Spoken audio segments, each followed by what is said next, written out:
Ika-29 na kabanata.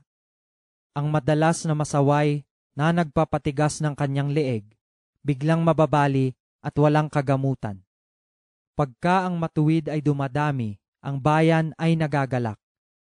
Ngunit pagka ang masama ay nagpupuno, ang bayan ay nagbubuntong hininga. Ang umiibig ng karunungan ay nagpapagalak sa kanyang ama. Ngunit ang nakikisama sa mga patutot ay sumisira ng kanyang tinatangkilik. Ang hari ay nagtatatag ng lupain sa pamamagitan ng kahatulan. Ngunit ang humihingi ng suhol ay gumigiba. Ang tao na kunwang pumupuri sa kanyang kapwa, naglalagay ng bitag sa kanyang mga hakbang. Sa pagsalangsang ng masamang tao ay may silo, ngunit ang matuwid ay umaawit at nagagalak. Ang matuwid ay kumukuhang alam sa bagay ng dukha. Ang masama ay walang unawang makaalam. Ang mga mangduduwahaging tao ay naglalagay ng bayan sa liyab. Ngunit ang mga pantas na tao ay nag-aalis ng puot. Kung ang pantas ay magkaroon ng pakikipagtalo sa isang mangmang, magalit man o tumawa, ang mangmang ay hindi magkakaroon ng kapahingahan. Ang mangbububo ng dugo ay nagtatanim sa sakdal, at tungkol sa matuwid, hinahanap nila ang kanyang buhay. Inihihinga ng mangmang ang buong galit niya, ngunit ang pantas ay nagpipigil at tumitiwasay. Kung ang puno ay nakikinig sa kabulaanan, lahat niyang mga lingkod ay masasama. Ang dukha at ang mamimighati ay nagsasalubong. Pinapagniningas ng Panginoon ang mga mata nila kapwa.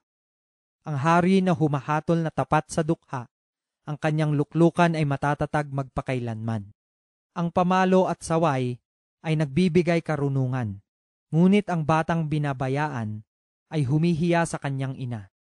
Pagka ang masama ay dumadami, pagsalangsang ay dumadami. Ngunit mamasdan ng matuwid ang kanilang pagkabuwal. Sawayin mo ang iyong anak at bibigyan ka niya ng kapahingahan.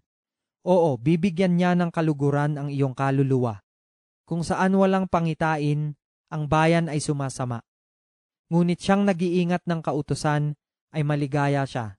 Ang alipin ay hindi masasaway ng mga salita, sapagkat bagaman nalalaman niya ay hindi siya makikinig.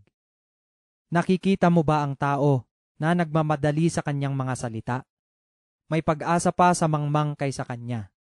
Siyang maingat na nagpalaki ng kanyang lingkod mula sa pagkabata, magiging anak niya siya sa kawakasan. Ang taong magagalitin ay humihila ng kaalitan, at ang mainiting tao ay nananagana sa pagsalangsang. Ang kapalaluan ng tao ay magbababa sa kanya, ngunit ang may mapagpakumbabang diwa ay magtatamo ng karangalan. Ang nakikisama sa isang magnanakaw ay nagtatanim sa kanyang sariling kaluluwa. Siya'y nakakarinig ng sumpa at hindi umiimik. Ang pagkatakot sa tao ay nagdadala ng silo, ngunit ang naglalagak ng kanyang tiwala sa Panginoon ay maliligtas. Marami ang nagsisihanap ng lingap ng pinuno, ngunit ang kahatulan ng tao ay nagmumula sa Panginoon.